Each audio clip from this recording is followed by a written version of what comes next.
Welcome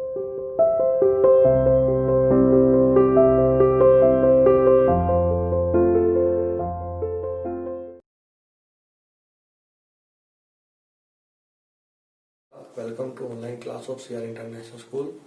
बेटा हम लोग 7th क्वेश्चन करेंगे। अब 7th क्वेश्चन आप रीड कर लो। ABCD is a rhombus. आपको एबीसीडी एक रोम्बस गिवन है, उसमें एक डायगोनल है आपके पास ए सी, ए बी सी डी। तो इसमें हमें दिखाना है कि जो ए सी डायगोनल है वो एंगल ए को और सी को बाइसेक्ट कर रहा है। तो आपके पास गिवन में सिर्फ क्या आ जाएगा, रोम्बस है, तो जो सारी साइड्स हैं इक्वल है। A B is equals to B C is equals to C D is equals to D A. ठीक है, अभी अगर इनको बाइसेक्ट दिखाना है तो इनको नंबरिंग कर देते हैं, वो ज़्यादा इजी रहता है। मैंने एंगल्स को नंबरिंग कर दी। तो हमें क्या प्रूव करना है कि एंगल 1 किसके इक्वल, एंगल 2 के, और angle 3 equals to angle 4। Bisect का मीनिंग है ये इक्वल पार्ट दिखाना।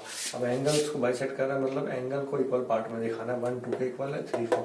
तो हम कह सकते हैं जो ए सी डायगोनल है वो ए को बाइसेक्ट कर रहा है और सी को भी इक्वल दिखाने से। तो इसका सोल्यूशन क्या है आपका, आप एक ट्राइंगल कंसीडर करोगे। दो ट्राइंगल दिखाई दे रही होंगी, तो ऊपर वाली ट्राइंगल लेते हैं, in triangle A D C, जो आपकी ट्राइंगल है ऊपर वाली। अब इसमें एडजेसेंट साइड भी इक्वल होती है, तो आप कह सकते हो A D is equals to D C. अभी किसी भी ट्राइंगल में कोई दो साइड्स इक्वल होती है तो उनके अपोजिट एंगल्स इक्वल होते हैं। थ्योरम पढ़ी है आपने। तो एडी के अकॉर्डिंग जो है अपोजिट कौन सा है, एंगल 4, और डीसी के अपोजिट कौन सा एंगल है, 2। और थ्योरम आपको यहाँ लिख देंगे, angles opposite to equal sides are equal. ठीक है बेटा, अब इसको नाम डाल देंगे आप फर्स्ट इक्वेशन। अब देखो पैरेलल भी होती है अपोजिट साइड रोम्बस में, तो एडी किसके पैरेलल है, बीसी के, and AC is a transversal. AC transversal हो गया, मैं आपको अलग से दिखा देता हूँ। ये एडी हो गया, बीसी हो गया, और ये आपका ट्रांसवर्सल। तो ये एंगल होते हैं अल्टरनेट इंटीरियर एंगल। तो यहाँ पे अल्टरनेट इंटीरियर एंगल आपके कौन से हो गए, 2 और 3। तो angle 3 is equals to angle 2, जो कि है alternate interior angles, second equation. अब आप कंपेयर करो दोनों इक्वेशन को फ्रॉम फर्स्ट एंड सेकेंड। दोनों के राइट हैंड साइड इक्वल है तो लेफ्ट भी इक्वल होंगे। Angle 3 is equals to angle 4। तो हमारा ये तो फर्स्ट पार्ट हो गया आपका कि आपने सी एंगल को बाइसेक्ट दिखा दी। ऐसे ही ए एंगल को कैसे दिखाएंगे। अब आपने ये दो साइड्स ली थी पैरेलल वाली, अब आप पैरेलल वाली कौन सी दोनों साइड को देखेंगे, डीसी और ए बी जो नीचे है, और ये आपका एसी है जो ट्रांसवर्सल है। तो इसमें ये एंगल जो 4 है ये किसके इक्वल आ रहा है, 1 के, जो कि अल्टरनेट है। तो हम लिख सकते हैं ए बी पैरेलल किसके है, डीसी के, और एसी है transversal, AC is a transversal. तो कौन से दो एंगल इक्वल होंगे, 1 और 4। तो angle 4 is equal to angle 1। इस इक्वेशन को थर्ड नाम डाल देंगे, अल्टरनेट इंटीरियर एंगल्स। अब आप कंपेयर करो फर्स्ट इक्वेशन को और थर्ड इक्वेशन को। इसमें लेफ्ट हैंड साइड इक्वल है दोनों के, एंगल 4 एंगल 4, तो उनके राइट भी इक्वल होंगे। तो हम यहां से लिख सकते हैं फ्रॉम फर्स्ट एंड थर्ड। ठीक है, फर्स्ट एंड थर्ड के बाद आप कौन से एंगल इक्वल आ जाएंगे, angle 1 is equal to angle 2। क्यों, क्योंकि दोनों के लेफ्ट इक्वल है तो राइट इक्वल आ जाएंगे आपके पास। अब हमने ये भी दिखा दिया 1 भी 2 के इक्वल है, तो 1 2 के इक्वल दिखा दिया, 3 4 के इक्वल दिखा दिया। ऐसा कर कौन रहा है, एसी डायगोनल। यानी एसी डायगोनल इस एंगल ए को 2 इक्वल पार्ट में डिवाइड कर रहा है, और साथ साथ एंगल सी को भी। तो हम लिख सकते हैं फ्रॉम, इस इक्वेशन को स्टार नाम दे देते हैं, और ये आपको फोर्थ दे देते हैं। तो फ्रॉम स्टार एंड फोर्थ आ गया। हम क्या है, देयरफॉर कह सकते हैं कि ए सी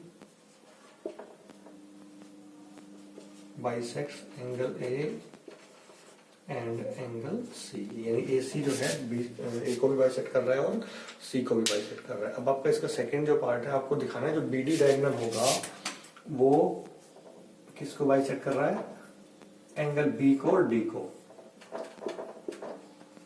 ये आपको दिखाना है। तो उसमें भी सेम आपको लेके चलना है, इनमें भी नंबरिंग कर देना 5, 6, ये आपको खुद करना है। तो इसमें भी आप एक कोई भी ट्रायंगल कंसीडर करनी है, उसमें दो साइड इक्वल होती है तो उनके दो अपोजिट एंगल से इक्वल आ जाएंगे जैसे इसमें किया था। फिर अल्टरनेट इंटीरियर एंगल से सेकंड इक्वेशन आएगी, कंपेयर करेंगे। इसी तरीके से सेम है, बस कुछ नहीं करना, नंबरिंग चेंज हो जाएगी, बस आपको खुद करना है क्वेश्चन। ठीक है बेटा। हमारा नेक्स्ट क्वेश्चन है 8th ABCD is a rectangle. आपको ABCD एक रेक्टेंगल गिवन है और इसमें आपको बता रहा है जो AC एक डायगोनल है वो एंगल A को और C को बाइसेक्ट कर रहा है। यानी गिवन में आपके पास यहाँ आ जाएगा 1 = 2 और 3 = 4। तो आपका फर्स्ट पार्ट है ABCD, आपको स्क्वायर दिखाना है। तो गिवन में आप क्या लिखेंगे यहाँ पे, अच्छा ये रेक्टेंगल है अभी तक तो मेरे पास, तो इसकी अपोजिट साइड्स क्या होंगी, इक्वल आ जाएंगे आपके पास अपोजिट साइड से। फिर अभी रेक्टेंगल गिवन है और हमें इसको स्क्वायर दिखाना है। और आपको चार्ट में मैंने बताया था कि अगर किसी रेक्टेंगल को स्क्वायर दिखाना है तो उसकी एडजेसेंट साइड्स को क्या दिखा दें हम, इक्वल दिखा दें, तो हमारे लिए रेक्टेंगल क्या कहलाएगा, स्क्वायर कहलाएगा। तो गिवन में आपको हम लिखते हैं angle 1 = angle 2 and angle 3 = angle 4, जो कि गिवन है, बाइसेक्ट कर रहा है। और क्या गिवन है, अपोजिट साइड्स इक्वल है, AB = DC and AD = BC। और क्या प्रूव करना है हमें इसमें कि ABCD क्या है, स्क्वायर है। और स्क्वायर के लिए हमें क्या दिखाना होता है, AB = BC = CD = DA। ठीक है, अब ध्यान से देखना आप, गिवन में हमें दोनों एंगल इक्वल दे रखे हैं, ठीक है, और ये दोनों एंगल इक्वल दे रखे हैं। अब इसकी जो साइड्स होती हैं वो क्या होती हैं, पैरेलल भी होती है। ठीक है, तो पैरेलल होती है तो हम पहले ये वाला केस लेते हैं कि AD पैरेलल किसके है, BC के। AD parallel BC and AC is a transversal. ठीक है, अब AD पैरेलल BC के है आपके पास, AD पैरेलल BC, और अगर ये ट्रांसफर है, ये AD हो गया, ये BC हो गया। अगर आपको उसमें नहीं समझ में आता है तो इन दोनों लाइनों को अलग से बना लिया करो। और ये ट्रांसवर्सल, तो ये एंगल और ये एंगल अल्टरनेट इंटीरियर एंगल हो जाएंगे आपके पास। यहाँ इसका नाम 2 है, इसका 3 है। क्लियर है आपके पास। तो 2 और 3 आपके पास क्या हो गए, alternate interior angle. Angle 2 = angle 3। ठीक है, ये आपके पास आ गया एंगल 2 = एंगल 3। अब आप गिवन में देखो, आपके पास 1 और 2 भी इक्वल है आपके पास, यानी एंगल 1 और 2 इक्वल है, इसको नाम डाल दो फर्स्ट। ठीक है, जो कि अल्टरनेट इंटीरियर एंगल। अब गिवन में एंगल 2 एंगल 1 के इक्वल है। ठीक है, एंगल 2 1 के इक्वल आ गया, ये गिवन में आपके पास गिवन। अब इन दोनों इक्वेशन को देखो, इसको सेकंड नाम डाल दे गिवन वाले को। ठीक है, अब लेफ्ट हैंड साइड इक्वल है तो दोनों राइट इक्वल होंगे। तो from first and second angle 1 = angle 3, आपका ये आ गया 1 = 3। अब इस ट्राइंगल पे ध्यान दो, नीचे वाली पे ABC पे, जो नीचे है ABC।